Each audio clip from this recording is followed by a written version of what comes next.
E aí, assim, obrigada aos nossos colegas professores que estão aí, tá? Todos os professores da nossa escola, que estão nessa plataforma também colaborando, trazendo os estudantes, incentivando eles. Obrigada a você, Rafael, por estar proporcionando, né, essa plataforma, nos emprestando, cedendo a nossa escola. E aí eu passo a palavra à professora Frolá, assistente de gestão da EREM, professor Agamenon Magalhães. Professora, por favor, faça as honras da casa e direcione os trabalhos. Muito obrigada, uma boa tarde, estamos aqui. Obrigada, Cidalva.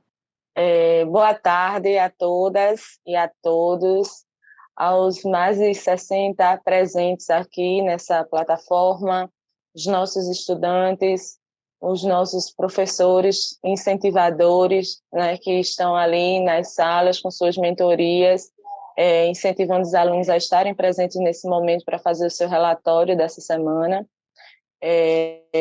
Boa tarde ao professor Dr. Pablo, ao professor Dr. Eduardo, que estão aqui e aceitaram o nosso convite para a conversa desta tarde. E boa tarde, professora Cidalva. Logo, logo, teremos o professor deputado Paulo Dutra aqui presente conosco também. E aí a gente vai explicar um pouquinho em que pé nós estamos, né? Nossa escola está vivenciando essa semana, a Semana EREMPAN do Meio Ambiente, em que a gente convidou algumas pessoas para que, nesse formato, pudessem abrir um leque de discussão e de instigação para o desenvolvimento de trabalhos científicos que já estão sendo feitos na escola, né? E, assim como desde segunda-feira, criando aí mais dúvida, curiosidade e desejo dos nossos estudantes de pesquisar ainda mais e de saber ainda mais sobre esses temas. Esse ano, estamos discutindo uma temática muito voltada à nossa realidade atual, sobre água, higiene e vida. Então, segunda-feira, nós tivemos a abertura do evento, né? Falamos sobre corporeidade na educação integral. Ontem, nós tivemos outra mesa redonda em que falamos sobre a água, sobre sustentabilidade, sobre resiliência, sobre como as comunidades, né, que sobrevivem rodeadas de água estão conseguindo também atingir a sua sobrevivência e a sua resiliência. E hoje nós temos duas pessoas aqui muito importantes, muito especiais, e ainda mais especiais para discutir esses temas com a gente neste momento tão especial, pode-se dizer assim, né, de tamanha gravidade em uma pandemia, né?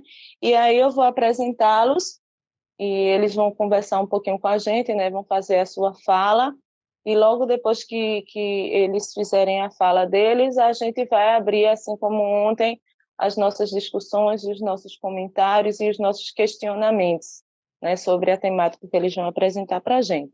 Então, eu vou começar apresentando o professor Dr. Pablo, que vai falar para a gente primeiro, depois o professor Dr. Eduardo fala também. Então, eu tenho muita honra em apresentar o professor Dr. Pablo. É uma pessoa que, apesar de eu estar chamando aqui de professor e de doutor, né, é uma pessoa muito agradável, simples, né, não pesa o fardo, né, desse título, não pesa para ele, mas pesa pelo trabalho que ele tem feito, né? Ele é biólogo, mestre e doutor em biologia aplicada à saúde, pesquisador do Centro de Tecnologias Estratégicas do Nordeste, atua na área de microbiologia, bioquímica e biotecnologia, com ênfase no cultivo de micro-organismos fotossintetizantes destinados a produtos na área médica, ambiental e veterinária. Né? Ambos aí têm muito a ver os estudos, as pesquisas de ambos. Né? Professor Dr. Pablo, não menos, né? Faz parte da realidade da nossa cidade, né? Mora aqui na nossa cidade, foi estudante da nossa cidade, tenho o prazer de ter sido professora dele, depois ele que foi meu professor, né?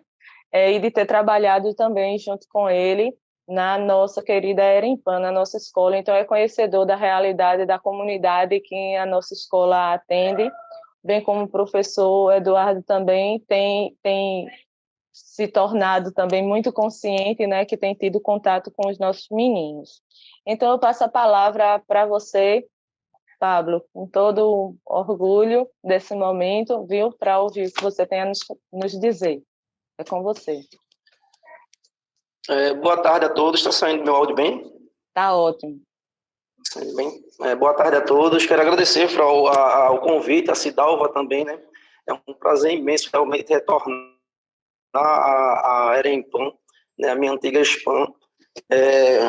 Esse trabalho, assim, a gente fica até assim um pouco ansioso, né? Por conta é mais fácil eu fazer as coisas que eu faço hoje do que uma apresentação agora para esse pessoal todo aqui. E dizer aquilo que Cidalva realmente falou, tudo é possível, né? Eu sou parte disso também, eu fui aluno de escola pública, eu fui aluno de Fraulein, fui parceiro também de Fraulein, da professora Cidalva, de tantos outros professores que estão aqui também, né? A gente conseguiu, a partir de cursos pré-vestibulares, tanto pagos como não pagos, enfim, entrar em escola pública. Eu passei pela Universidade de Pernambuco, passei pela Universidade Rural, fiz meu mestrado e doutorado na Universidade Federal, atuei com empresas privadas, atualmente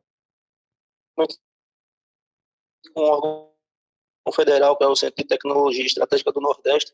E é isso, a gente vê que não é mistério, não é só empenho e força de vontade, né? É apenas isso. Eu trouxe a minha apresentação aqui, eu vou abrir para apresentar a vocês, uma breve apresentação, e a gente, de repente, conversa por alguma coisa transversal a respeito do que eu vou apresentar, que é a parte de higiene, não é, Frau, que você que eu tinha comentado com você. E a gente pode conversar um pouco. E posso abrir ela aqui agora? Deixa eu abrir aqui. Eu vou tirar o meu vídeo, que é para não ficar travando a apresentação.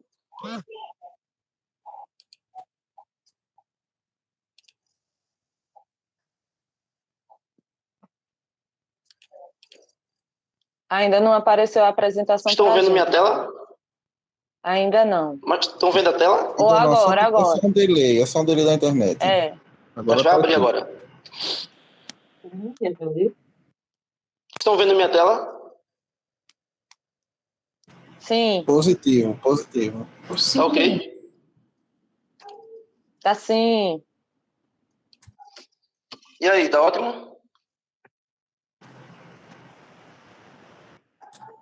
Tá ótimo, a gente vê seu PowerPoint. Okay. Isso, perfeito. Sua apresentação. Deixa já. Eu só ajeitar aqui. Eu só peço que oculte a barra e apertem em ocultar, isso. Só para não ficar aparecendo nas suas imagens, tá bom? Tá ok, tá ocultado. De baixo aí, ocultar. Tá bem? Posso iniciar? Tá perfeito. Tá perfeito. Então, é um prazer, né, a gente fazer parte desse grande evento que é essa semana da Erempan do Meio Ambiente. Dizer que a gestão atualmente ela está fazendo um trabalho maravilhoso, né, em cima desses projetos anuais que são desenvolvidos, né? Não só nesses projetos, mas também em todas as outras as faces, né? Todas as outras coisas existentes dentro da Erempan. Então, eu vou inicialmente falar um pouco sobre a higiene e a saúde. Quanto à saúde, segundo a Organização Mundial de Saúde, a OMS, ela é o estado de completo bem-estar físico, mental e social. E não apenas a ausência de doenças ou enfermidades. Então, quando a gente pensa que a gente está com saúde, não necessariamente é porque a gente não está doente, não está enfermo, né? É um complexo, a saúde é um complexo, ela é justamente isso, é você estar bem fisicamente, estar bem mentalmente e socialmente também, né? Como mostra essa figura, essa engrenagem, estar bem com o físico, com o mental e com o social, né? Já a higiene é a parte da medicina que procura a prevenção e a manutenção do bem-estar individual e coletivo, não só o seu, mas também o coletivo, né? A saúde e a higiene, elas andam justamente como uma engrenagem, né? Uma precisa da outra, né? Para que esse bem-estar ele ocorra esse bem-estar individual e esse bem-estar coletivo. Então, a higiene, ela atua justamente em quê? Atua justamente acima aí, no combate a fatores nocivos, né? Ao lado direito, na limpeza, na prevenção, na manutenção, no saneamento, no fator saúde e doença, na proteção. Então, a higiene ela atua justamente em todas essas atmosferas. Mas a higiene também depende de outros comportamentos, né? Principalmente comportamentos nossos, né? Porque essa imagem aí, ela mostra basicamente uma coisa. Onde moram as bactérias? Uma pergunta. Então, as bactérias, elas podem, não só bactérias, mas também tantas outras coisas, vírus, enfim. Né? Pode morar no cabelo, no nariz, na boca, na garganta, no intestino, nas mãos, nas roupas, no sapato. Enfim, então, a higiene também depende de outros comportamentos. Esses comportamentos a gente vai ver mais adiante. A higiene, ela não só é individual, como mostra acima, mas também deve ser feita coletivamente, social e pública. Então, a higiene individual, ela está relacionada justamente com a higiene corporal, com a higiene do corpo, a higiene mental, a higiene do vestuário, a higiene sexual, a higiene alimentar. Então, a gente vê o complexo do que é a higiene individual aí. Não é apenas você tomar seu banho e pronto, você está higienizado. Não. Existem vários tipos de higiene individual, né? Como a gente vê aí, a corporal, mental, vestuário, sexual, alimentar. Então, quanto à higiene corporal, a gente tem o banho, né? A higiene dos cabelos, a higiene dos dentes ao realizar as escovações, a higiene das unhas, né? Quando cortamos as unhas, fazemos a higiene dela também.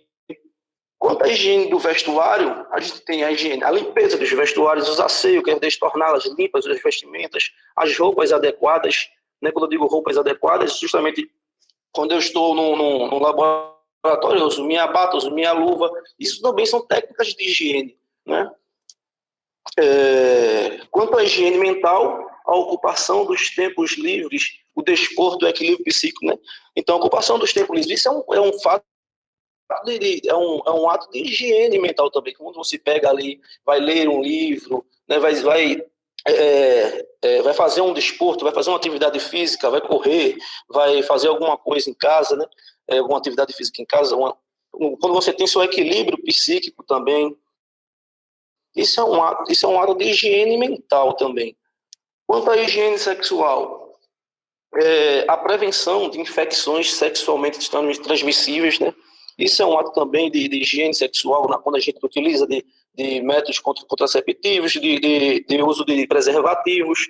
É um ato de higiene sexual também. O contato com colegas, amigos e namorados também exige esses cuidados, né? Então, quando a gente pensa só na gente, a gente acaba prejudicando o coletivo também. Então, o contato com colegas, amigos e namorados também exige esses cuidados. Então, quando a gente tem cuidado da gente, a gente consegue fazer com que o coletivo ele esteja bem cuidado, né? Porque se eu faço os meus cuidados, a pessoa X faz, a pessoa Y faz também, então o coletivo ele está bem cuidado, né? A gente faz o individual por si só ele faz o coletivo. Quanto à higiene coletiva, a gente tem a higiene do grupo, a higiene da escola, a higiene da habitação, a higiene ambiental. Então, isso são todas formas de higiene coletiva. Você percebe a diferença, né, da higiene individual que a gente viu. A higiene coletiva, ela age justamente em grupos, em escolas, habitações, e tudo aquilo que a gente percorre, nos caminhos que a gente percorre, né, nos grupos que a gente tem dentro da escola, na própria escola, nas habitações das nossas casas, no ambiente em que a gente está vivendo, está estudando, enfim. A gente tem também a higiene social e pública, né? Que é o combate à pobreza, é uma forma de higiene também. Combater a pobreza é uma forma de higiene. Combater as doenças infectocontagiosas dentro do nosso município, por exemplo, é um fato de higiene. O saneamento básico, o combate a drogas, álcool e tabagismo também, tabaco, é um ato de higiene. Então, tudo isso são fatos de higiene. Higiene não é só aquilo que eu falei anteriormente, não é só o fato de você não estar enfermo. Não, na verdade, você ter saúde não é um fato você está enfermo, você ter higiene não é o fato só de você tomar seu banho, não. A higiene, ela é um complexo. Ela é um complexo, ela não é apenas individual, ela é um complexo. Então, as doenças provocadas pelas deficiências de limpeza e higiene. Existem diversas doenças que são provocadas a partir desses descasos com a limpeza e com a higiene. Então, a gente tem alguns exemplos aí, como um solo contaminado. Ele pode gerar esporotricose, tétano, larva migrans, que são doenças que podem ser ocasionadas pelo solo contaminado. Quando a gente tem o ar contaminado, a gente pode ter doenças como pneumonia, gripe, tuberculose. Então, há necessidade de se realizar a higiene para que a gente não venha a ter esse tipos de doenças como essas. A gente tem na água contaminada, tipos cólera, diarreia, hepatite, doenças da pele. Em alimentos contaminados, intoxicação, brucelose, diarreia, helmintíase. Então, tudo isso provocado pela falta de higiene. Então, se a gente conseguir se higienizar, né, se o coletivo se higienizar, se o social se higienizar, a gente não pegaria, por exemplo, essas doenças, né? Não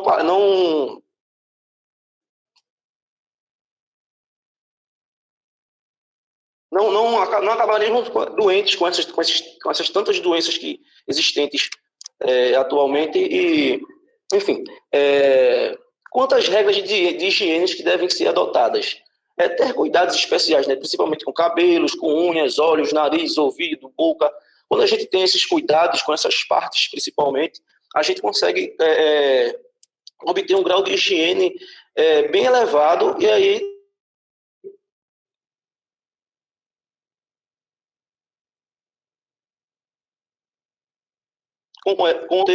conter todas as problemáticas que foram ditas anteriormente.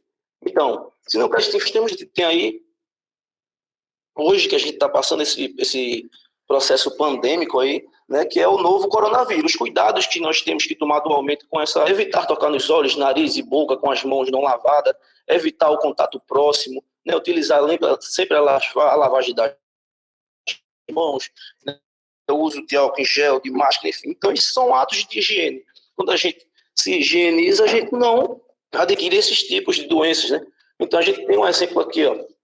Podemos não ver a olho nu, mas os micróbios, eles estão lá. Então, um exemplo aí da mão, né, da lavagem da mão, e as partes que são mais esquecidas, frequentemente esquecidas e menos esquecidas ao lavar a mão. Então, eu enfatizei um pouco mais esse final agora a respeito do Covid, porque é justamente o que nós estamos passando hoje, né? Então, a gente vê nessas partes mais rosadas, as partes mais esquecidas, né, na lavagem das mãos. Então, é sabido que com a higienização correta das mãos. Então, vejam bem essas exemplificações esquerda aí. Então, se utilizássemos bem feita, então já teríamos 40% de chance de não adquirir esse tipo de doença nesse Covid, por exemplo. Não utilização de máscaras também, atualmente já tendo tanta eficácia, né? Com cerca de 15% a 30% de eficácia, até menos. Muitas vezes as pessoas utilizam essas máscaras durante todo o dia, e que gotículas de saliva, até da respiração úmida, faz com que aquela máscara não seja mais viável para a utilização, né? Precisa ser feita essa troca, né? Então a gente tem aí a higienização das coisas, a higiene, como fator principal para a contenção de diversas doenças, diversas contaminações,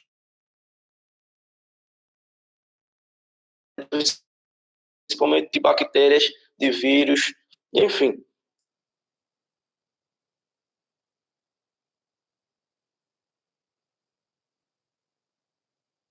Então, foi uma breve apresentação.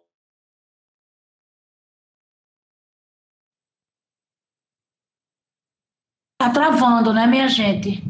Acho que a internet dele não tá boa. Eu estou escutando Cidalva, mas não estou vendo ninguém mais e não sei se É porque tua voz está tá travando. retornando agora.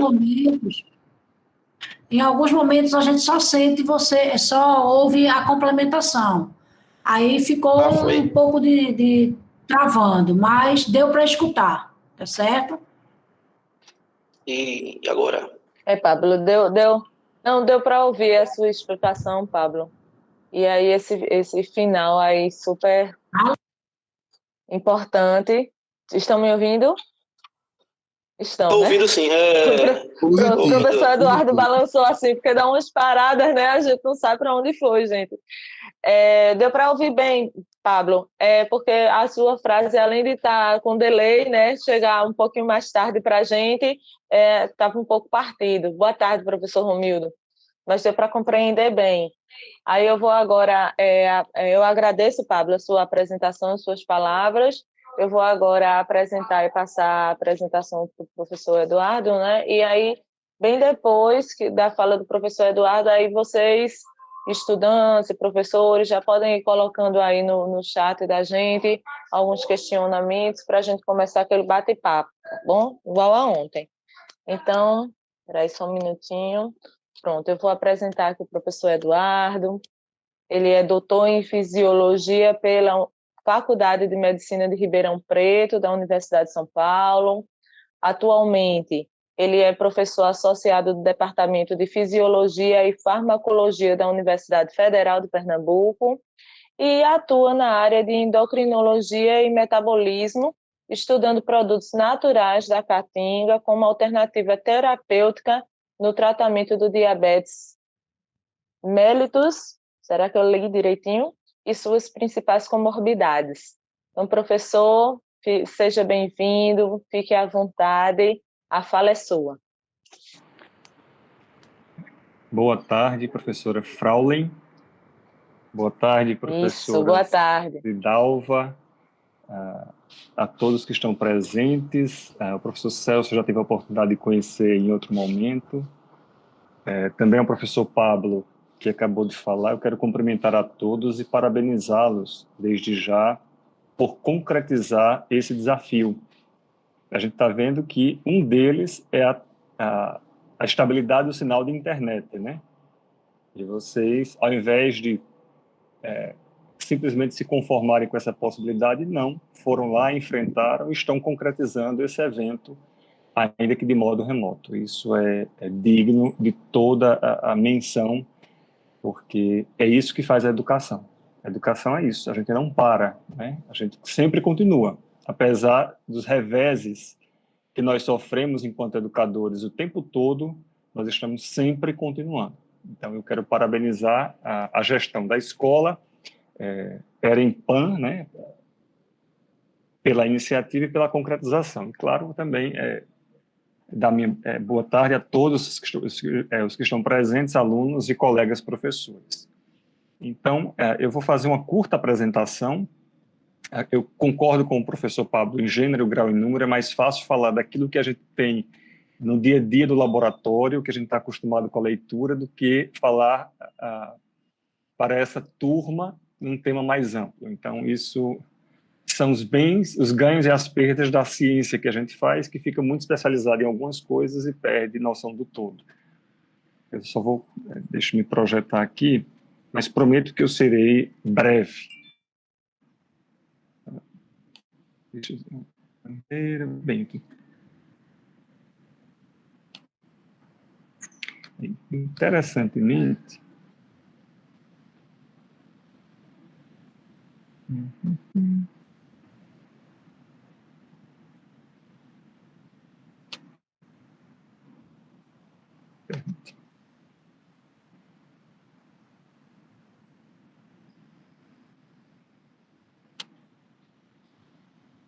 vocês conseguem visualizar a tela?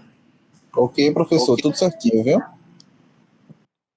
Bom, então, como a professora Fraulen já me apresentou, eu sou Eduardo, sou professor aqui do Departamento de Fisiologia e Farmacologia da Universidade Federal de Pernambuco e tenho trabalhado com plantas medicinais ou produtos sintéticos como alternativa no tratamento de doenças metabólicas, como o diabetes.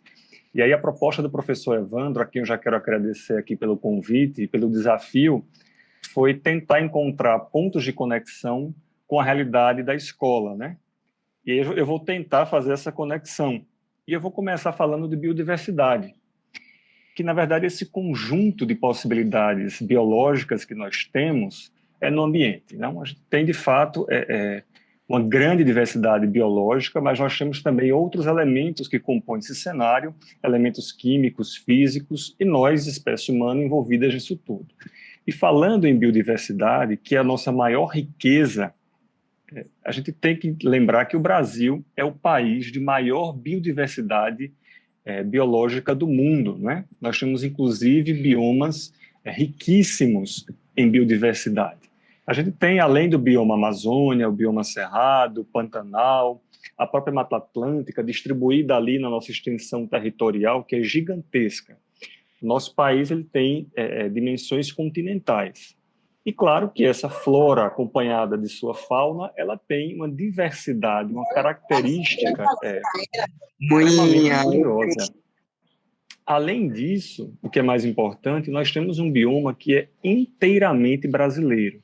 Eu diria genuinamente verde e amarelo, que é o bioma Caatinga, que por muito tempo foi considerado um bioma pobre em diversidade, a chamada Mata Branca, isso porque nós não entendíamos a real diversidade que esse bioma tem. E estudos mais recentes, de 30, 40 anos para cá, têm mostrado que a Mata Branca, ao contrário do que se pensou um dia, é extremamente diversa e rica, ela é pródiga, tanto na variedade de espécies como nos mecanismos de adaptação que as espécies que lá vivem, inclusive nós humanos, desenvolveram para existir. Então, isso é extremamente importante e é muito, muito, muito, deve ser, aliás, muito valorizado por todos nós. Aqui são alguns exemplos de espécies nossas endêmicas do Brasil que têm uma importância econômica mundial. Eu quero chamar a atenção nisso porque é nossa responsabilidade, e quando eu falo nossa, não é só dos governos federal, estadual e municipal, mas nós brasileiros, de cuidarmos, conhecermos e valorizarmos aquilo que nós temos naturalmente de bom. Então, nós temos espécies como a castanha do Pará, o amendoim, a mandioca, o caju, o abacaxi, entre várias outras, de uma importância econômica gigantesca. Mas mais do que isso, de uma importância biológica enorme, porque torna possível a existência de várias outras espécies. E isso nós precisamos valorizar, isso nós precisamos conectar no nosso dia a dia como riqueza, e riqueza não monetária, riqueza biológica, que nós somos os responsáveis por manter. E, além disso, a nossa riqueza sociobiológica é gigantesca. Nós temos aí, pelo menos catalogada, mais de 200 etnias indígenas. Nós temos comunidades tradicionais, como as quilombolas, os seringueiros. E isso é biodiversidade, isso é diversidade sociobiológica, isso é riqueza que a gente precisa valorizar. Então, esses povos que formaram o Brasil e que ainda hoje são fundamentais, embora nem sempre reconhecidos por algumas políticas públicas que, infelizmente, têm negligenciado essa importância, acumulam para a gente, sociedade, conhecimentos que não podem ser perdidos, conhecimentos ditos tradicionais que trazem para a nossa sociedade ganhos enormes, não só do ponto de vista humano, mas também de ciência e de tecnologia. Então, é fundamental que nós tenhamos esse horizonte na educação de valorização dos povos tradicionais, dos conhecimentos tradicionais, da nossa própria biodiversidade e, portanto, do nosso ambiente. Isso é inegociável. Eu não estou falando só em respeitar o jeito do outro, eu estou falando de nação. É preciso que a gente tenha a certeza de que a nossa nação conta com tudo isso como o Brasil. E aí, claro, quando a gente fala nesse conhecimento tradicional acumulado, que grande parte dele é originário dos povos tradicionais, a gente vai se deparar com uma diversidade biológica enorme que já tem sido utilizada para o nosso próprio bem-estar. Aqui, claro, eu trouxe várias espécies, nem todas aqui são brasileiras, e esse é o intuito, mostrar que esse conhecimento da flora medicinal não é somente o Brasil que olha para isso e que deve olhar com muito cuidado, mas o mundo inteiro. Então, a gente pode observar aqui uma série de espécies vegetais, até bem conhecidas, por exemplo, como o ginkgo biloba, né, que é muito usado aí para o tratamento da memória, aliás, da perda de memória. A gente tem aqui o açafrão, a gente tem o gengibre, que é usado não só na cozinha, mas também com finalidades medicinais, mostrando a vocês que o ambiente, este meio ambiente que deve ser preservado, a gente precisa entender que ele nos fornece bem-estar e que a gente precisa devolver a ele condições de existência. Então, esse deve ser o compromisso, não só meu, de vocês, estudantes, colegas professores, mas isso é um compromisso da humanidade. Para que a gente continue existindo enquanto espécie, é preciso a gente pactuar essa visão de que o meio ambiente ele tem que ser preservado a qualquer custo. E que preservação não significa não utilização, mas sim o uso consciente dos recursos naturais. E aí, claro, eu vou dar aqui alguns exemplos de espécies agora muito queridas para nós, que são espécies da caatinga, né? Esse nosso bioma inteiramente brasileiro. Por exemplo, aqui essa planta chamada Bauhinia queilantha, ou mororó, popularmente, né? Ou pata de vaca, é uma planta que nós temos estudados aqui no laboratório e tem mostrado efeitos, tem confirmado os efeitos antidiabéticos que a população tradicional já tem apontado para a gente. Então, as comunidades tradicionais já usam essa Bauhinia queilantha, ou mororó, pata de vaca, para tratar o indivíduo diabético. E nós estamos, então, comprovando com métodos científicos que isso, de fato, é verdade. Então, a gente precisa... Esse é um dado, nós dizemos, etnobiológico, que a gente traz da nossa biodiversidade sociobiológica, e a gente consegue, por métodos científicos seguros, avaliar esse conhecimento. Então, é uma planta extremamente adaptada não, adaptada, ela é endógena, na verdade, ela é endêmica da caatinga, então ela acontece no nosso bioma e é utilizada com essa finalidade. Além dessa, outras tantas plantas, como, por exemplo, o agrião, ou agrião do brejo, que é utilizada para o tratamento de doenças hepáticas, né? Então, os problemas de fígado, normalmente são indicadas plantas como essa, o agrião, para indivíduos que têm problemas com o fígado, também do bioma caatinga. A Justiça pectoralis, ou conhecida popularmente como jambá, muito utilizada no tratamento das afecções respiratórias e da tosse. Então, essa planta também já tem estudos científicos que confirmam o seu uso popular. E aqui é também o bredo, né? Talvez alguns de vocês já tenham até visto essas plantas aí. Essa, o bredo, é de ocorrência muito comum em zonas rurais e também urbanas, e nem imagina que ela pode ser utilizada para o tratamento de inflamações. É claro que, quando a gente entende essa diversidade que precisa ser preservada, desde o ser humano, daquele que detém esse conhecimento tradicional, até a espécie vegetal e animal que pode ser utilizada, há um longo caminho de pesquisa, de ciência, de tecnologia para a gente confirmar ou não esse tratamento. Mas é preciso entender que nas plantas, especialmente, existe ali um reservatório muito grande de moléculas que podem ter finalidades medicinais muito importantes. Outra planta, que essa é um xodó do nosso laboratório, que é o umbu. Acho que vocês conhecem bem essa frutinha aqui de sabor ácido, né? A umbuzada, pelo menos eu sou da Paraíba, e lá se gosta muito, né, da umbuzada na época do umbu. Aqui está a planta, é uma árvore frondosa, grande, de copa espalhada, e ela tem sido relatada popularmente para o tratamento do diabetes. E nós, então, estudamos aqui no laboratório, nós utilizamos um modelo animal, e eu trouxe essa imagem porque nós já discutimos com parte dos alunos da escola o uso do animal em pesquisa, então tenho certeza que eu tenho advogados de defesa para autorizar o uso desses animais, como a Roberta, por exemplo, E nós, utilizando esses modelos animais, nós tratamos o animalzinho diabético como extrato do umbu. E esse extrato a gente avaliou uma série de parâmetros biológicos e ele se mostrou extremamente eficiente para melhorar a condição do diabetes no animal. Então, esse é o primeiro momento do estudo, a gente diz é uma fase pré-clínica, então aponta que esse extrato tem uma finalidade terapêutica importante e que isso pode ser futuramente utilizado em estudos clínicos para, de fato, um dia, claro, daqui a alguns anos ou até décadas, poder chegar a consumo humano e prescrição médica. Mas tudo começa, claro, com o primeiro passo, e nós demos o primeiro passo no estudo dessa espécie. Isso leva a uma necessidade que nós precisamos enxergar, que são as chamadas farmácias vivas.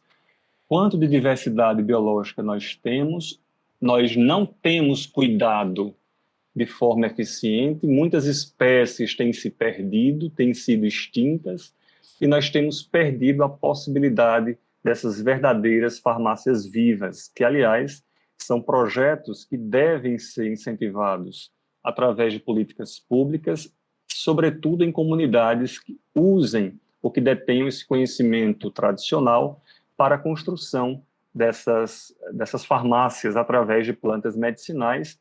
Isso tem um papel estratégico para a redução dos custos de tratamento e também para facilitar o acesso ao tratamento médico em muitos lugares. Esse projeto Farmácias Vivas é de um professor da Universidade Federal do Ceará, que está à frente há muitos anos estudando plantas medicinais e tem colocado essa possibilidade chamada farmácia viva para muitas comunidades. E, claro, essa é uma das vontades do nosso laboratório, futuramente também implementar na nossa cidade projetos como esse, claro, com apoio das esferas públicas de governo. E aí, qual é a nossa responsabilidade nisso tudo, né? Eu só vou esperar, então, que os órgãos competentes, o poder público, em diferentes esferas, federal, estadual e municipal, é que é o responsável por isso? Não. Todos nós aqui, a professora Cidalva, o professor Pablo, Fraulen, Celso, Evandro, eu, somos detentores dessa riqueza. Isso nos pertence, isso é nosso enquanto brasileiros. Então, esse meio ambiente que a gente fala, que parece que está tão longe, não, ele está aqui na nossa cidade, nas nossas casas. Isso é nossa responsabilidade cuidar. Além dos impactos positivos, né, de infraestrutura que a gente vê aqui quando a gente começa a cuidar do meio ambiente, a gente tem os ganhos adicionais, como, por exemplo, as farmácias vivas. Nós que moramos em Recife sabemos bem disso, né? Se nós cuidássemos mais do nosso meio ambiente, nós não teríamos tantas enchentes, tantos surtos de arboviroses como dengue, chikungunya, zika e tantas outras. Então, esse é o recado nesse momento, é conclamar a sociedade como um todo, a sociedade organizada, a escola, a universidade, para sensibilizar todos nós, no sentido de que nós também somos responsáveis e essa casa é nossa. Então, estudar a biodiversidade, olhar para esse meio ambiente, fazendo parte dele, é fundamental. Isso, além do conhecimento biológico, que é, claro, é essencial, para preservar a gente precisa conhecer, é fundamental porque a gente conhece também as propriedades biológicas, tanto dessas espécies medicinais, dessas plantas, mas também de animais. A partir disso, a gente aprende a manejar de forma adequada, e aí quando a gente diz em preservar, não significa dizer não utilizar. Ao contrário, quando nós entendemos os limites que esse ambiente nos impõe, nós conseguimos manejá-lo adequadamente, ou seja, a gente consegue usufruir das potencialidades que a biodiversidade nos oferece, mas também consegue preservá-la para que esse recurso seja sempre renovável. E isso é fundamental, gera o que nós chamamos de conservação. Então, é preciso conhecer para, de fato, conservar. E isso, nosso entendimento, gera um valor, não somente econômico agregado, mas um valor social agregado a tudo isso, que é muito importante. Então, é preciso a gente conhecer para a gente poder conservar e utilizar de forma adequada todos esses recursos. Aliás, hoje, no mundo, o Brasil tem um papel estratégico, dada a sua biodiversidade, 20% da biodiversidade biológica está no nosso país. Isso tem que ser entendido por nós, povo brasileiro, e por nossos governantes, que isso é uma questão de Estado, de país, e isso é uma vantagem frente a outras nações gigantesca. Então, para isso, é preciso que a gente cuide da casa, né? Então, essa casa nossa, planeta, meio ambiente, e para isso é preciso investir em pesquisa. Pesquisa não é gasto de nenhuma forma, pesquisa tem que ser política de Estado e não de governo. Então, o que se gasta em pesquisa é investimento para o povo, para o país, é uma questão de Estado. Criar políticas públicas que permitam o conhecimento, a preservação, a conservação e o uso sustentável dos recursos naturais e, claro, promover a divulgação científica, mostrando à população que essas diferentes formas de conhecimento, elas convergem para um ponto só, que é da conservação biológica. Então, e aí, claro, a gente não pode deixar de lembrar os órgãos hoje no Brasil que devem incentivar isso, especialmente o Conselho Nacional de Desenvolvimento Científico e Tecnológico, que é o CNPq, e também a CAPES, que é a Coordenação de Aperfeiçoamento do Pessoal de Nível Superior. São órgãos do Ministério da Ciência e Tecnologia e também da Educação, e que, infelizmente, vem sofrendo com o contingenciamento de recursos para pesquisa. Mas é preciso formar essa geração que hoje está na EREMPAN, mas que eu tenho certeza que amanhã estará na Universidade Federal de Pernambuco ou em qualquer outro órgão de ensino superior, que esses órgãos são nossos, eles têm que ser valorizados. É a ciência quem traz soluções. São as perguntas que movem o mundo e a ciência quem deve respondê-las. E aí, claro, principalmente o investimento através de órgãos como esses nas futuras gerações.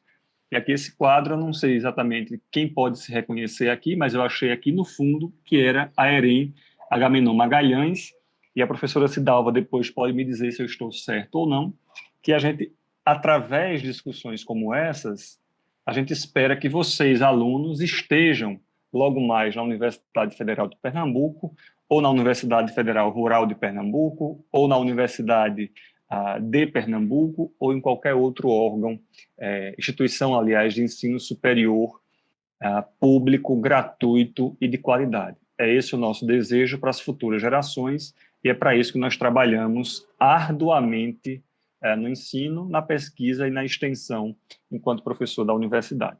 Então, era isso que eu tinha para falar com vocês, e, claro, eu fico agora disposto e disponível para a gente conversar sobre tudo isso. Espero não ter cansado vocês.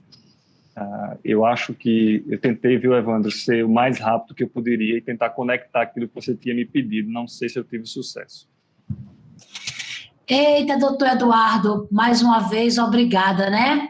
Que coisa maravilhosa. Como é bom poder contar com essa presença educativa. Você e o professor Pablo falou que tinha dificuldade de trazer a fala para os nossos estudantes, porque seria mais fácil vocês tratarem das pesquisas lá de vocês com os temas que vocês já tratam, mas podem ficar certos de que foram direto na questão, de que acertaram na fala, sim, e de que ficou claro para a gente a mensagem. Então, eu vou deixar, né, que Frau Lai continue, que é ela que está fazendo a mediação. Eu quis só agradecer, mas algumas coisas já me chamaram, principalmente quando falou ali do agrião do brejo para o fígado, que estou eu em tratamento do fígado, né? E também, no final, eu queria fazer algumas considerações, quando o Frau terminar e o pessoal aí também da mesa. Eu queria, Doris Cavalcante, estás conosco, agradeço também a tua presença, tá? Deixa a Frau Lai fazer a intervenção dela e a gente dá continuidade. Fica à vontade, Frau. Obrigada, Cidalva. realmente é um momento curto de fala e de tanta instrução, né, ao mesmo tempo. Eu queria agradecer ao professor Eduardo pela fala dele, e tanto o professor Eduardo quanto o professor Pablo, hoje, né, falaram para a gente sobre 2 pontos muito urgentes, né, muito urgentes mesmo no momento em que a gente está vivendo.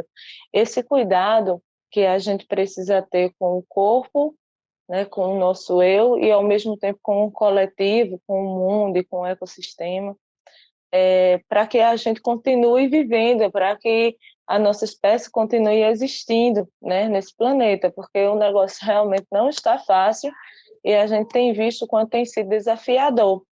É por isso que esse caminho que o professor Eduardo tem se esforçado tanto, que a gente já conhece, já conheceu através de Evandro essa fala, de fazer essa ponte, né, entre a universidade e a educação básica, né, para trazer cada vez mais o alcance que se tem de desenvolvimento científico, né? Ontem nós tivemos a presença, como a gente disse aqui, de 3 estudiosos, né, que foram alunos da nossa escola um dia e que hoje estão fazendo aí a reverberação dos seus estudos para ajudar as soluções, né, encontrar soluções para alguns problemas. Então, quem sabe aqui hoje, né, dentre esses alunos que estão presentes nesse momento, a gente não tem aí vários, né, que também estarão fazendo o mesmo processo, né, o mesmo caminho.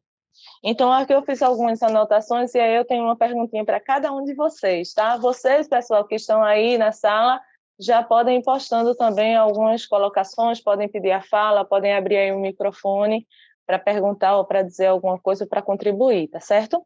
Então, eu vou lá primeiro. Professora Doris Cavalcante, que está aqui conosco.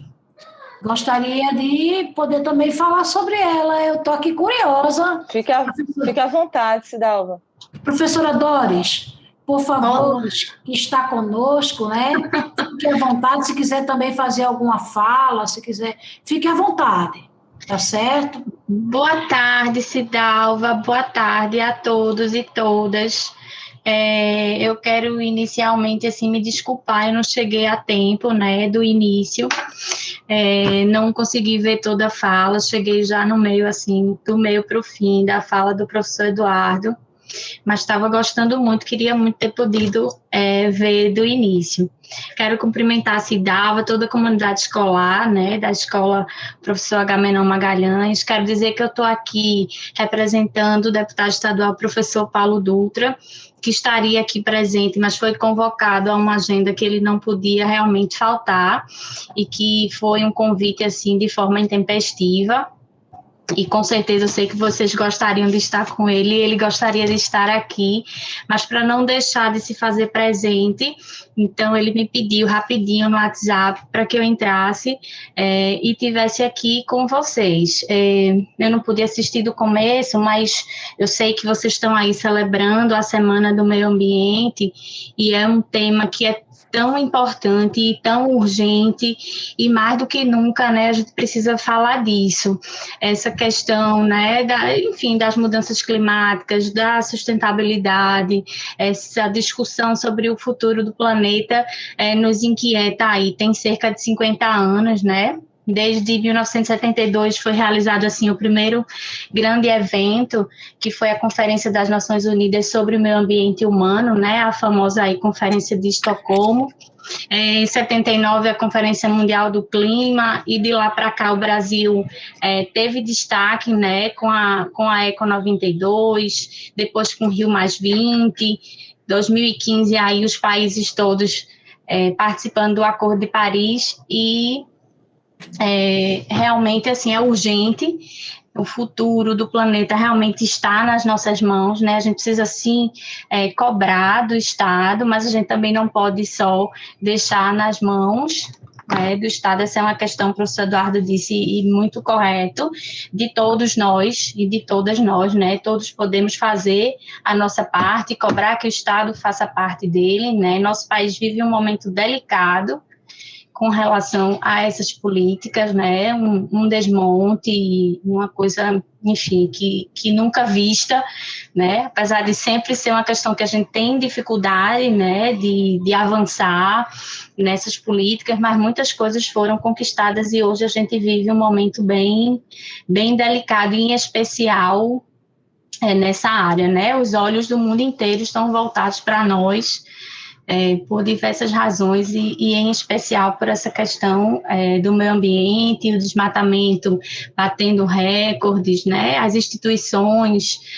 que fiscalizam também tendo, né, sua estrutura sendo desmontada. O professor Eduardo falava aí, né, que precisa ser uma questão de política de Estado e não só de governo, mas a gente está vendo o quanto é sério, porque até políticas de Estado estão sendo né, descontinuadas, enfim, desincentivadas e desmontadas. Então, a gente precisa verdadeiramente conversar sobre isso. A escola é o lugar, né, de promover realmente essas reflexões. Daqui a pouco vocês estão na universidade, como disse bem aí o professor, e talvez alguns de vocês estejam, inclusive, trabalhando nessa área. Então, eu estou aqui para dizer que o gabinete do deputado professor Paulo Dutra está totalmente à disposição de vocês.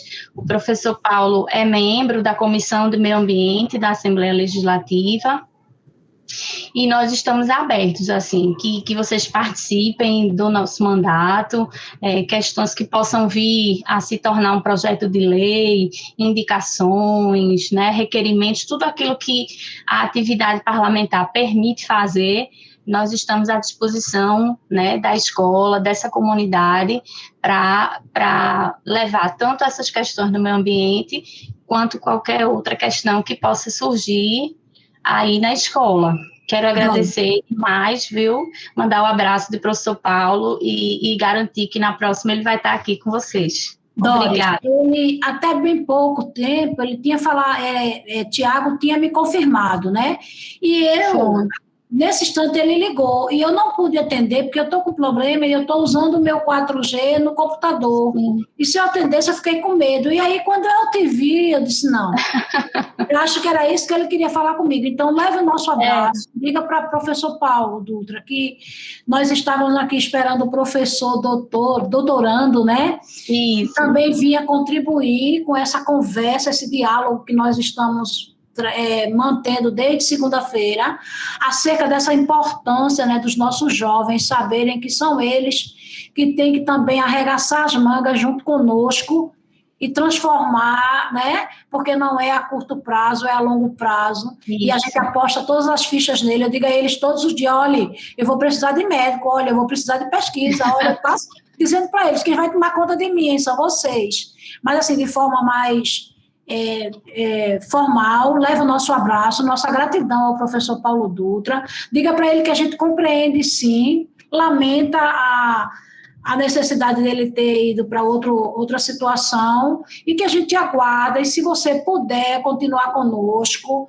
fique conosco, agora vai começar realmente o debate. O professor Pablo, professor doutor Pablo, foi professor da nossa escola, e agora volta para dar essa contribuição. Professor Eduardo já se tornou um parceiro, eu nem sei se ele já entendeu que a gente já seduziu ele, né? Não é a primeira participação dele, que fique claro, ele já é nosso parceiro, nosso orientador, assim como outros aqui nessa plataforma. Nós temos todo um grupo acadêmico preocupado com os estudantes, com o desenvolvimento da pesquisa, de seduzi-los, de mostrar a eles que é possível, que eles podem, que a gente conta com eles, e que eles é quem vão fazer tudo isso. Então, fica conosco, a gente vai dar continuidade, e nosso carinho e nossa gratidão ao professor deputado Paulo Dutra. Muito obrigada. Vamos lá, Fraulay, por favor. Agradecemos a sua participação, professora Doris.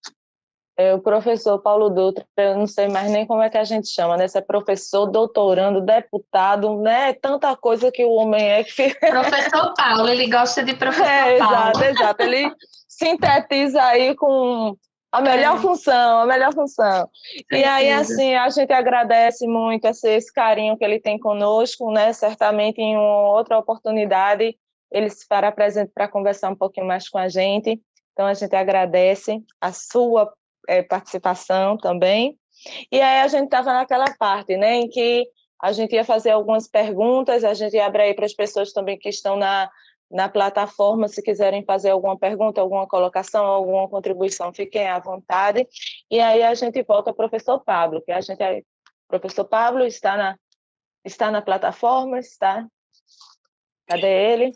Está. Oi, Frau, eu estava fazendo uma coisa, eu disse a você que eu estou em dois tempos aqui. Certo, querido. Então, a gente tem uma pergunta para você aqui.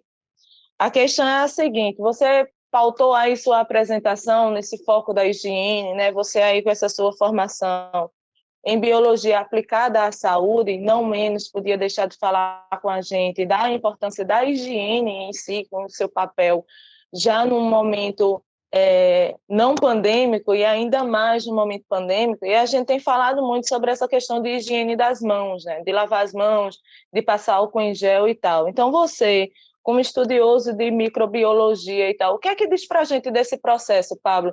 Esse processo, como tem acontecido de a gente, por exemplo, borrifar o álcool na mão, passou na mão, é suficiente para a gente se manter seguro nessa situação que a gente está vivendo? Como impacta, e aí eu vou deslanchar para você elaborar aí seu comentário, como é que impacta, por exemplo, um menino, um estudante que está indo para a escola, e naquele dia que ele vai para a escola, ele decide não tomar banho, por exemplo. O que essa atitude dele poderia impactar em uma situação microbiologicamente falando? Então, não tomar banho aí já fica complicado totalmente, né?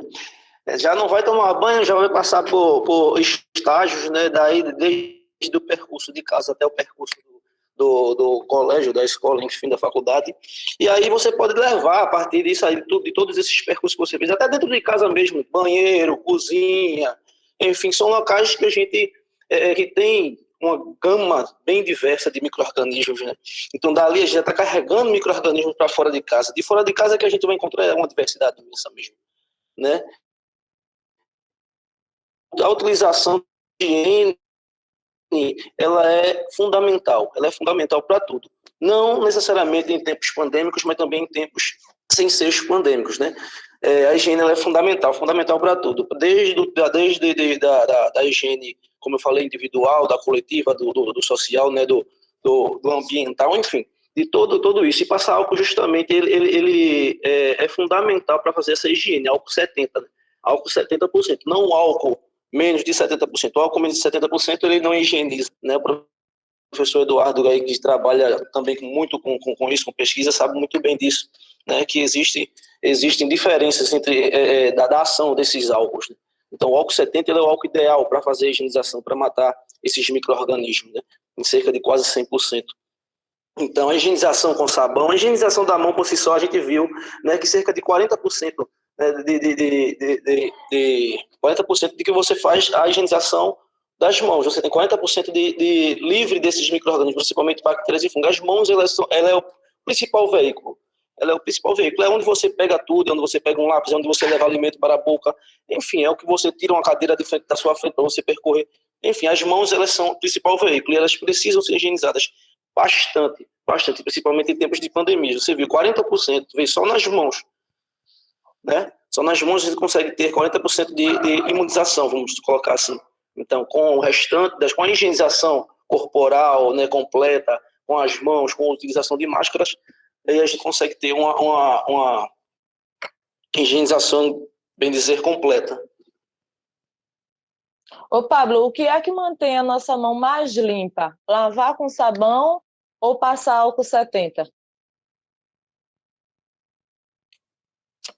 Então, Frau, eu não sei explicar e não sei explicar os demais, porque vai depender muito, né, do sabão, vai depender muito de diversos fatores, né? Não, eu não posso dizer a você especificamente assim, porque a gente vê, existem sabonetes aí que dizem que 99,8%, não sabemos direito se realmente é isso. Existem outros sabões, e a gente não sabe como foram feitos. Sabão amarelo mesmo, que muitas pessoas conseguem fazer eles em casa, né? A gente não tem, só a partir de relatos de pesquisa a gente consegue, mas dizer que o sabão em si, ele é um detergente, ele consegue sim romper as paredes dos micro-organismos e fazer com que esses micro-organismos eles diminuam a sua concentração nas mãos, né? Nas mãos, no corpo por si só. O álcool também, o álcool 70, ele é excelente também no processo de desinfecção das mãos e das partes, de outras partes. Enfim, quando a gente vai fazer cirurgias, é passado álcool 70, para justamente diminuir o risco de infecção de micro-organismos naquela área. Enfim. Ok, Pablo. Obrigada. Então, o bom mesmo é a gente lavar e depois passar o álcool 70, né? Porque aí, quanto mais limpinho, melhor, né? E aí, tomar banho o máximo possível, né? Garantia. Que seguro morreu de velho, já diz o ditado, né? Justamente. E dizer que a gente utiliza a máscara, usa a máscara de manhã, de 8 horas da manhã até meia-noite. Não está correto. Porque ali a gente está umidificando aquela máscara, tem que ser trocada, existe o tempo de troca daquelas máscaras, né? A gente precisa se prevenir. Quando chegar em casa, saiu da rua, a gente está pegando no metrô, a gente pega um metrô, pega um ônibus, pega naqueles corrimãos, a gente não sabe o que tá certo, a gente higieniza a mão, mas quando vai descer a gente já passa a mão na roupa, pega aquela roupa, bota direto para lavar. Há toda uma preocupação, né? A gente somos veículos. Nós somos veículos, e isso é preocupante, né?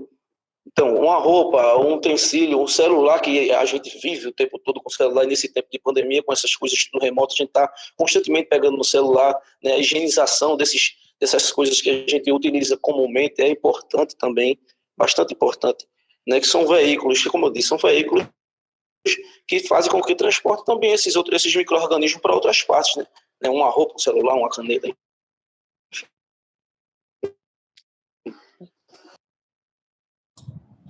Verdade, Pablo, verdade. A gente tem percebido, né, de forma assustadora o quanto essa temática tem sido repetida, né?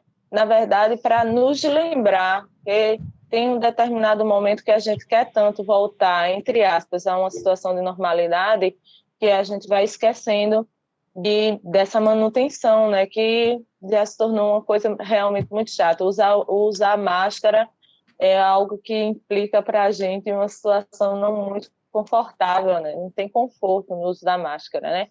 E aí ainda tem mais essa de a gente manter elas higienizadas, trocadas. Essa de pano que a gente usa, a gente já viu que tem algumas limitações, né? Que a gente usa mais porque ela é mais confortável ou menos desconfortável, mas a gente já vê que ela tem também limitações, enfim. Eu acho que é a conjunção mesmo de todos os processos que vão nos ajudando, né? A se manter mais seguro. E esse fato assim, dessa pandemia, essa quantidade demasiada de óbitos, acaba se tornando uma coisa banal, né? Acaba nos banalizando e a gente deixando de lado, vendo aquilo. E não, a gente quer todo mundo vivo, a gente quer todo mundo junto, a gente quer vocês, a gente quer discutir outras coisas mais para frente, né? Mostrar que isso aqui passou e a gente vê, de repente, criar modos de vida diferenciados, como foi o remoto agora, né? Possibilidades diferentes, aumentar as possibilidades, né, do que se tem hoje. Não deixar banal. Com certeza. Nossa rotina já será a mesma. Tiago está com a gente também, Doris? Tá sim, Cidalva. Entrou agora há pouco. Tá bom, desculpa aí. Oi, Tiago. Eu não percebi a sua presença, seja muito bem-vindo, Deus te abençoe, os trabalhos estão encaminhando. Eu já atrapalhei umas duas ou três vezes, mas vale a pena, nesse momento, chamar a atenção para a nossa escola, também da presença de Tiago Lins, né, que está lá na assessoria do professor Paulo, como ele gosta de ser chamado, né, e seja bem-vindo, nossa escola agradece. Nos sentimos muito bem com a presença de vocês, acompanhando, valorizando e percebendo o esforço da escola, o envolvimento com as questões atuais. Pode seguir, Frau, desculpa aí. Seja bem-vindo, Tiago, a participar com a gente agradece. Você, Tiago, e Doris representam um outro braço de luta, né?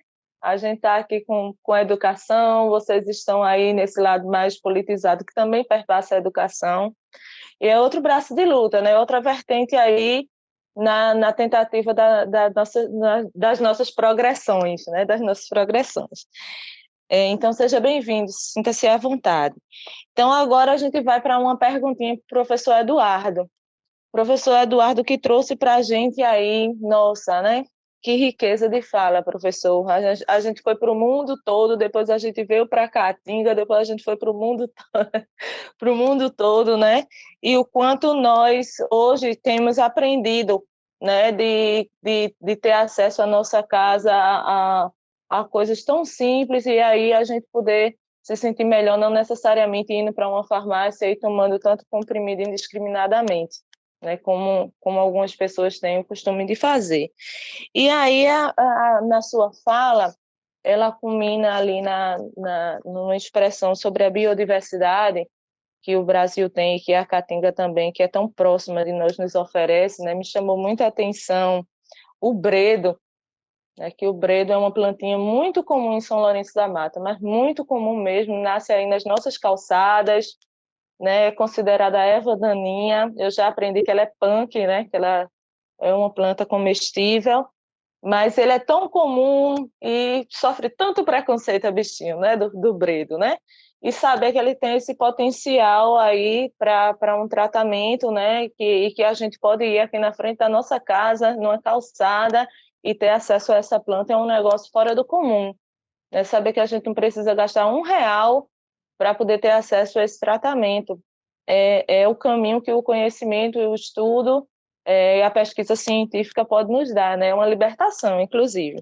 Aí eu lhe pergunto, professor, que atua dentro da universidade, como a gente pode estudar essa biodiversidade?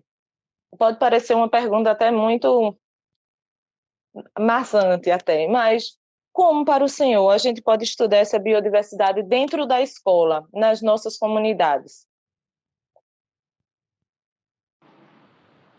Professora Fraulinha, só uma pequena correção. Nenhuma pergunta é maçante, pelo contrário. Obrigada. Bem, primeiro, estudar plantas medicinais é algo que requer investimento. Então, a gente, de fato, tem que ter alguns aparatos específicos para poder avaliar esses efeitos biológicos. No caso do bredo, por exemplo, a população tradicional, então, populações normalmente de zonas rurais ou de comunidades tradicionais, fazem esse relato. Então, olha, a gente usa essa planta para tratamento de inflamações, no caso específico do bredo.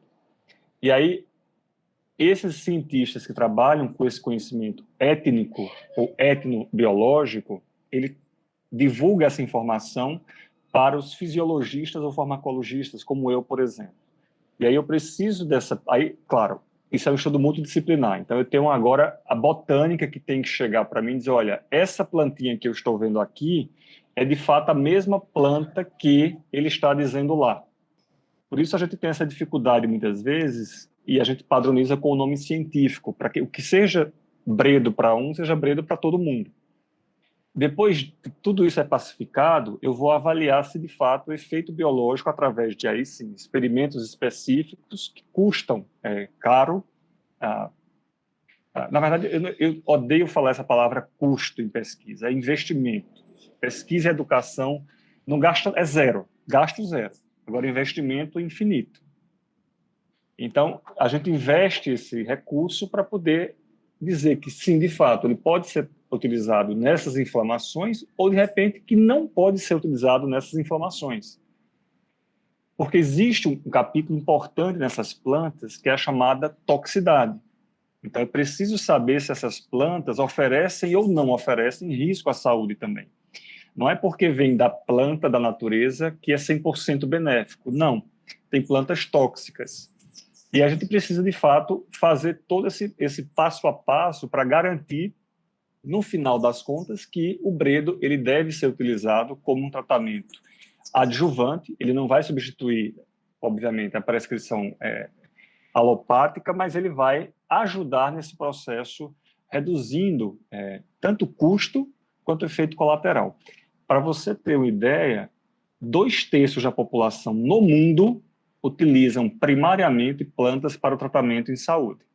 Isso muito provavelmente por dificuldades de acesso à medicina tradicional. Então, é um quadro complexo. Para estudar isso na comunidade, é difícil porque eu só posso afirmar que ele de fato tem efeito quando eu submeto a métodos rigorosos. Isso simboliza muito o que nós estamos vivendo hoje. Eu até comentei hoje com um colega de trabalho daqui da universidade a história do baseado em evidências. E aqui não é nenhuma crítica formal a nenhuma categoria de saúde, mas quando eu estabeleço a medicina, por exemplo, baseada em evidências, é preciso ter critério para essa evidência. Então, esses tratamentos de saúde não podem estar baseados no acho. Funcionou para mim, eu acho que funciona para o outro. Não. Isso a gente tem que consolidar esse conhecimento. Então, dificilmente nós conseguiríamos estudar na comunidade o efeito biológico. Agora, a comunidade é indispensável para trazer essa informação, para levantar essa possibilidade. Isso é a primeira escolha. A comunidade é fundamental para isso. Esse conhecimento tradicional, que é tão pouco valorizado, infelizmente, por muitos, ele é vital, tanto para estratégias de conservação como de utilização da biodiversidade. Então, a comunidade é fundamental. Show. Show de bola. A gente tem na nossa escola, inclusive, uma plantinha que eu acredito que ela não faça parte da caatinga, que é o aranto. Né? Ela foi plantada, chegou lá na escola assim, sem querer querendo, mas é a conhecida mãe de mil, né? É uma plantinha que as filhinhas dela saem na ponta da folha, e aí a gente acabou plantando em pneus, tal, ela se espalhou, tomou conta da escola, então a gente tem várias. E aí existe exatamente essa sua colocação, né? Baseada em evidências, e aí que referencial foi esse de que esta planta serviria para o tratamento de alguns cânceres, né? E aí a gente tem essa plantinha lá na escola, ela, pelo menos em Belo Horizonte, ela está, né? A escola.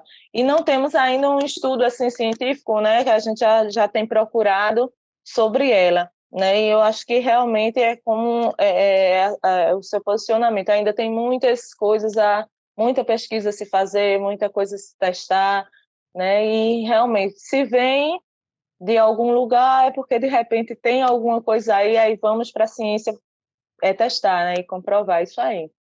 Então, é excelente. Um aluno colocou alguma coisa aí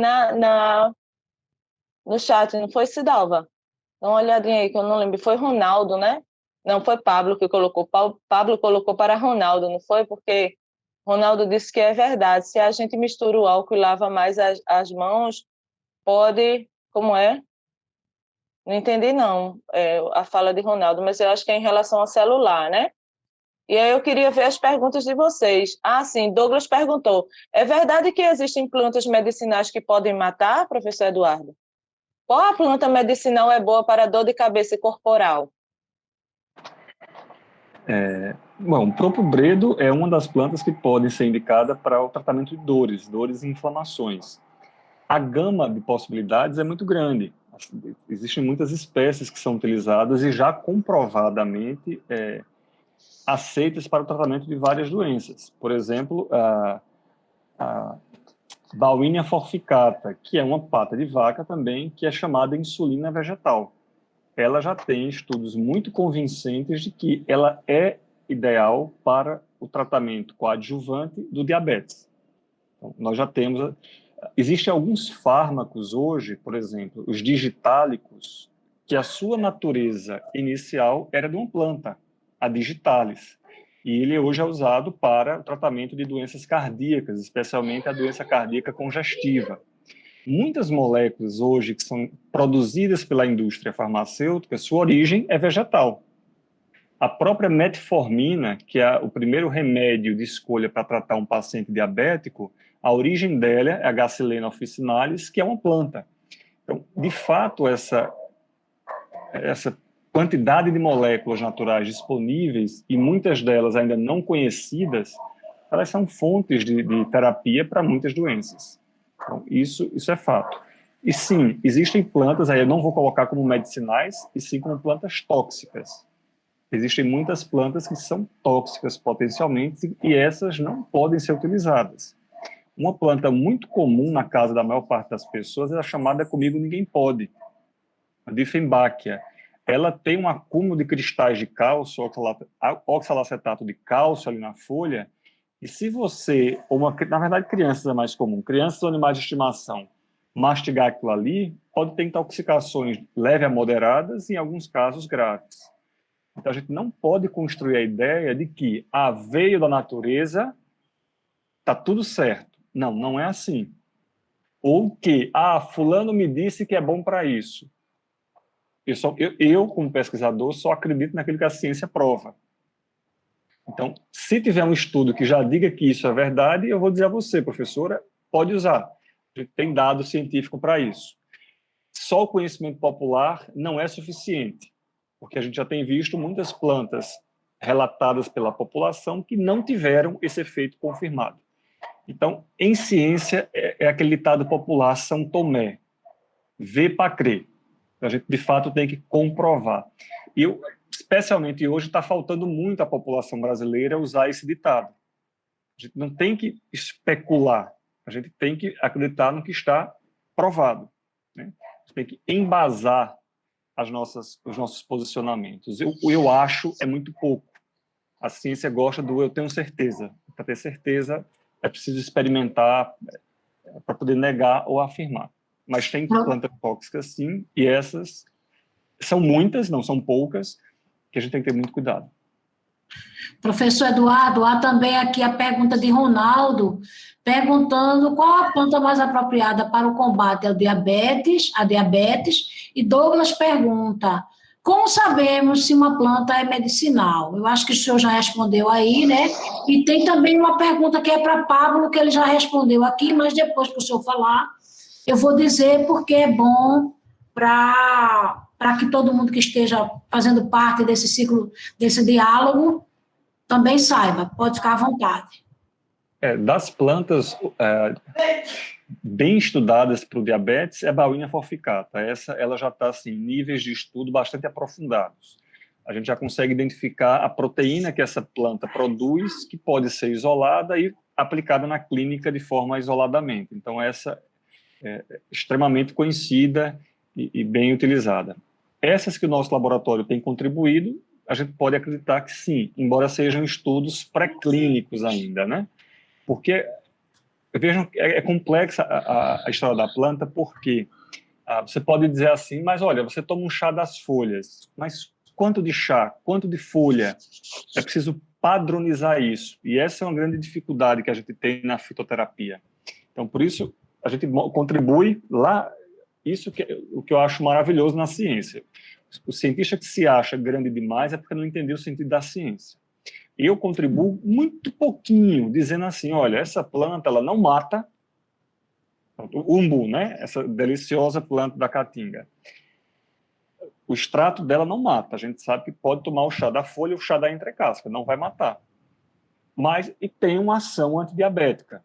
Agora, o quanto disso vai ser usado na clínica vai levar anos com outros cientistas colocando nessa coxa de retalho, nessa conversa, outros pequenos pedaços, até que a gente consiga fechar o acordo e dizer, olha, dá para produzir um fitoterápico com essa espécie de planta. E aí, por que eu vou achar que eu sou grande se só contribuir com um pedacinho? Eu sou pequeno mesmo, porque o conhecimento é que é grande, mas nós somos pequenininho mesmo. E aí a gente vai contribuindo como a gente pode para poder fazer o bem para todo mundo, né? A sociedade toda ganha com isso. A professora Karina perguntou sobre o uso, né, excessivo que nós estamos agora sendo obrigados a fazer do álcool 70 nas mãos. E aí o professor Pablo já respondeu lá, né, que esse uso excessivo ele pode causar ressecamento, irritação ou até inflamação, mas que é preciso hidratar as mãos e também temos que usar, né? Lamentavelmente, o tempo, né, a pandemia, ele não nos permite, né? Pelo que a gente vê, a questão da lavagem das mãos, ela é bem importante também.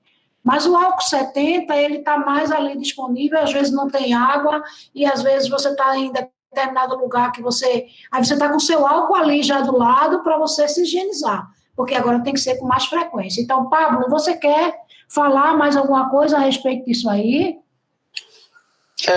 Justamente, é aquilo que eu estava falando a respeito do álcool 70. Então, existe diferença na venda de álcool, no entanto, existe álcool 56, álcool 70, enfim. O álcool 70, ele é justamente destinado a fazer a higienização das mãos, uma vez que ele é bactericida. Né? Esses outros álcools, ele pode agir bacteriostaticamente. Qual é a diferença? O bactericida, ele vai matar as bactérias. O bacteriostático, ele não vai matar, ele vai inibir o crescimento. Então, há essa diferença. Né? Então, o uso de álcool 70, ele é o ideal, não o álcool 56, ou você pegar um álcool 70 e dana 1 litro de água para fazer 2 litros de álcool. Não é ideal. O ideal é o álcool 70. E acabou. Tá entendendo? A higienização das mãos, a higienização do corpo, enfim, a utilização de máscara. E aí, tudo se caminha para dar tudo certo. É bem interessante. Gente, e ainda tem mais alguém que queira fazer alguma pergunta? Professora Fraulay, ainda tem alguma intervenção? A gente pode se encaminhar para o final? Me diga aí, Fraulay, como é que está a sua... Ô, Fraulay, doutor Eduardo, boa tarde. Como eu sou simpatizante e usuária de chás, eu gostaria de saber se existe a equivalência em, assim, eu tomo chá de alecrim, aquele tradicional que vende nos supermercados. Mas se eu tomar da planta, é o mesmo resultado ou a planta verde o resultado é melhor? Oi, Maria de Jesus, boa tarde. Boa tarde. Olha, eu vou dizer a você de cara, eu prefiro o natural. Certo. Porque esses que são produzidos pela indústria, para serem mantidos, eles têm que ter alguns aditivos.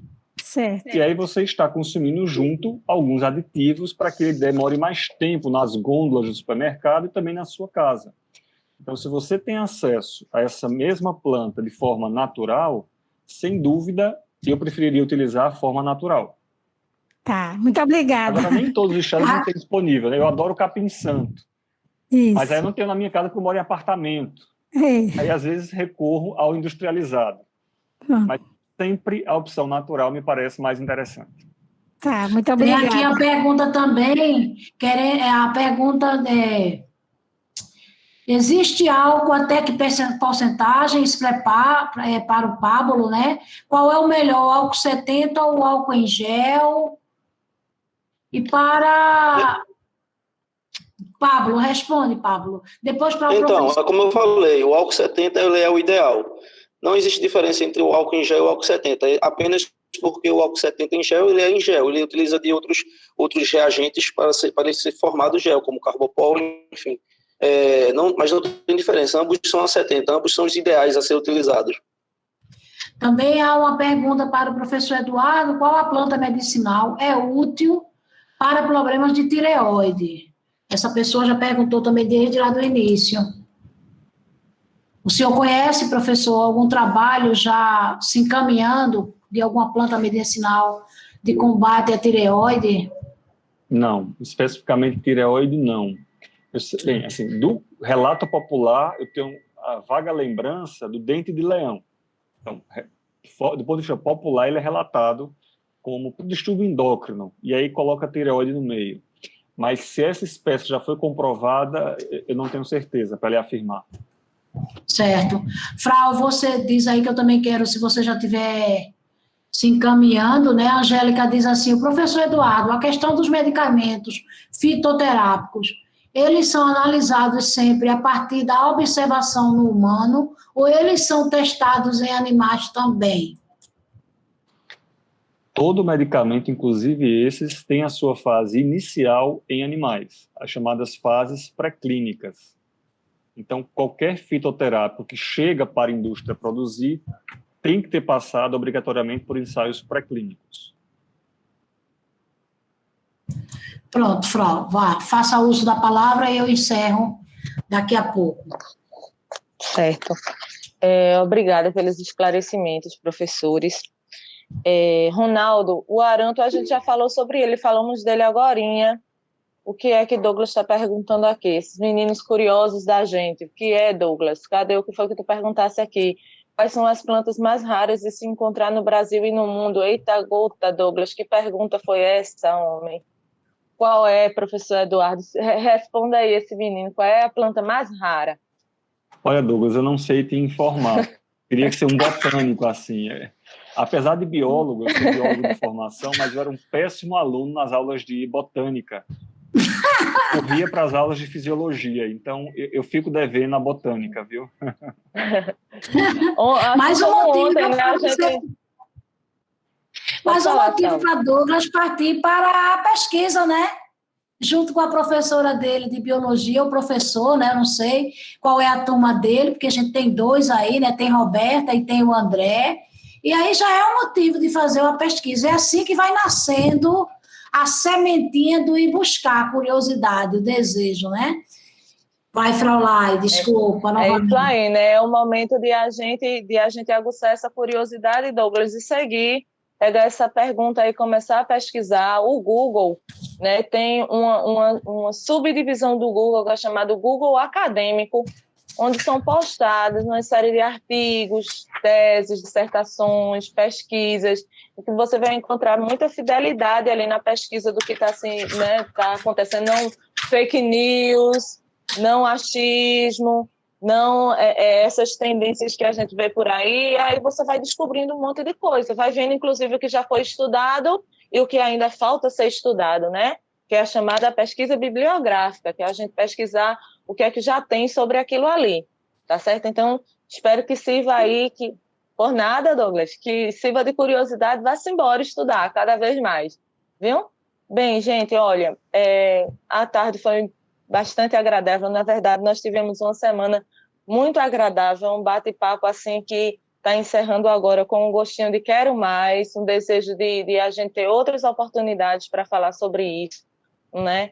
A professora Doris e Tiago, que eu não sei também se é professor, que estão presentes aqui, que participam também desse movimento evolucionário, né?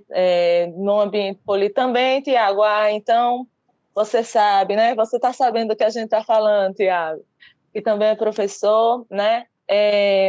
Bem como o professor Paulo Dutra, né? Sabem o quanto é desafiador a gente trabalhar, né, nas escolas, incentivando esses meninos a essa busca do conhecimento científico, a lutar contra a danada da fake news e do achismo, pura e simplesmente, e a buscar as verdades e as soluções dentro das suas comunidades, não achar que isso é uma realidade tão distante assim, mas de buscar aquilo que a gente tem, que a nossa avó ali está dizendo que faça o chá, tá com dor de barriga hoje, faça o chá daquela plantinha que eu tenho ali Goiaba, folhinha de goiaba. Pega ali o olho da goiabeira, vassourinha de botão.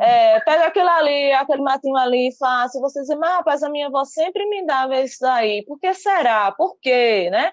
E a gente ia atrás e ver que de repente era algo muito maravilhoso e que estava a nosso acesso, né? Que estava próximo da gente. E é aí que a gente vai encontrando as soluções. A Semana do Meio Ambiente, ela culmina no sábado, né, dia 5, que é o Dia Mundial do Meio Ambiente, em que haverá, né, muitas discussões no mundo todo sobre a situação em que nosso planeta se encontra. Mas é dentro da nossa escola, em momentos como esse, que a pandemia está nos favorecendo, porque de repente se a gente tivesse num momento presencial, talvez não juntássemos, não conseguíssemos reunir essas pessoas que estão aqui, né? É nesse momento que a gente vai para a escola para a gente buscar aquelas soluções do pequeno para o grande, né? Que a gente vai pensando ali perto de nós o que é que a gente consegue fazer.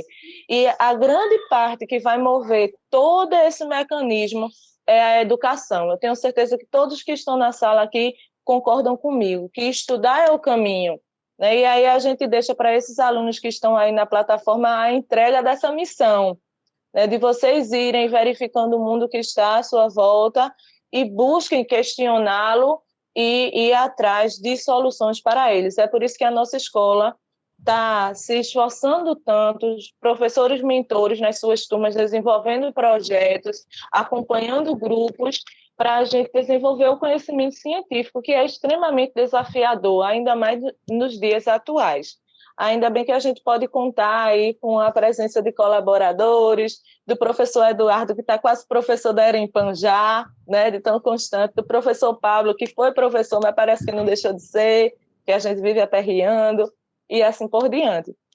Então, a gente agradece, para encerrar essa tarde, a presença de todos vocês, que tenha sido um momento inicial para outras oportunidades da gente sentar e poder discutir ainda mais sobre esses assuntos e outros mais, e que a educação integral, ela visa que o ser humano possa, né, em todos os 4 pilares da educação, ter essa propriedade de não só se afixar ao que está simplesmente ali no currículo, ao que está no conhecimento do livro didático, e ele ir além, colocar isso em prática na sua vida, na sua comunidade e no seu futuro. Então, nós, enquanto escola, agradecemos. Eu vou passar a palavra à professora Cidalva. A professora Doris pediu a palavra também. Viu? Pronto, ela levantou a mãozinha, olha, que lindo, que chique, certo? Mas aí eu vou encerrar a minha, porque a gente gosta de falar pouco, né, Cidalva? Verdade. Da meia-noite a gente não para de falar aqui. Então, eu agradeço, gente, por essa semana maravilhosa. Foi realmente muito, muito boa, né?